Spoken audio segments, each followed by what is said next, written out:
All right, welcome. It is a Freaky Friday, a funny Friday, a financial Friday, and a fan Friday. We open up the show on Friday. If a fan wants to come on and go on a little rant, we're always open to you watching Liquid Lunch on Biz TV, like you do hopefully every day, noon to 2 Eastern, or watch a little later on YouTube and Biz TV on demand. In the first hour here, of course, every single day now, we're carried on Biz Talk Radio.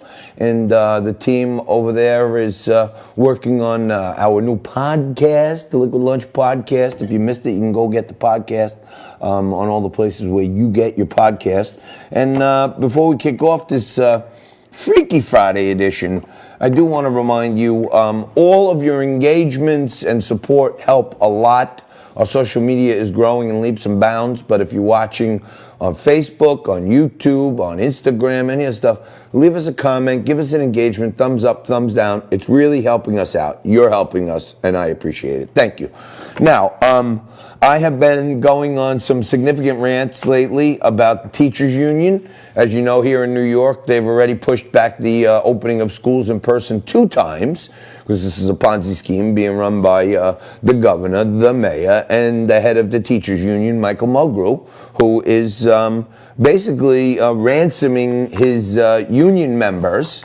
And I talked about this with Stephen Moore yesterday, and it was really comforting to me to see someone of stature as Stephen Moore agree that Mike Mulgrew and the teachers unions in this country are starting to act like the mob. Check this out. You know what? The teachers union in New York is worse than any mobster operation I've ever seen in life. They run it like they're mafia. And you know, that was me going off, and then, you know, of course, I was lucky enough to get Stephen Moore on, and even when I broke it down with Stephen Moore, here's what he had to say. SOT 1, JT, montage, school reopening, Ponzi scheme, rally speech, and clip from 9. But you don't know the dirty little secret. Cuomo and Blasio need to come out public and say open schools so they can get federal funding. That's what they're doing. And they're using Mike Mulgrew as a little puppet to say, go out and say the teachers will go on strike. Then we can get the money. They're not worried about anything else except padding their safety deposit boxes, and that's all that matters.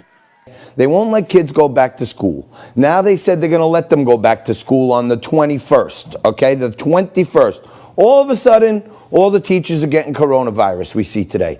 I told you a few weeks ago at the rally at City Hall that this is a Ponzi scheme between the mayor, the governor, and Michael Mulgrew, the head of the teachers union, that they have to say they're opening to get federal funding, okay?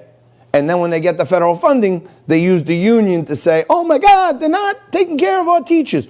Most of the teachers I know tell me privately they want. Craziness ensues. Here in New York, they've already pushed back the date 2 times. And if you ask me, they're probably never going to open these schools again in New York. They're just playing this game so that the feds give them the funding, and then they hold the teachers ransom through the thug that runs the teachers union. But I found this interesting as we wrap up segment 1 here. There was Joe Biden did this kind of discussion with Anderson Cooper, and he was talking in 2019, and he asked Anderson Cooper some weird things. So just check this out from the Democratic presidential candidate. Remember Anderson back 15, 20 years ago? We talked about this in San Francisco. It was all about, well, gay bathhouses, and it's all about round-the-clock sex. It's all, come on, man. Houses, round-the-clock sex. Joe Biden, he can talk about it all. Francine Tesla, psychic and medium, is going to join us right after this. Mark Mix will be with us a little later in the first hour. Joe Hagan and John E. Spring from Wealth Colony will be here to talk about your money. We'll wrap it up today with Michael Johns, and Barry Goldsmith will crack you up to start your weekend. You're watching Liquid Lunch.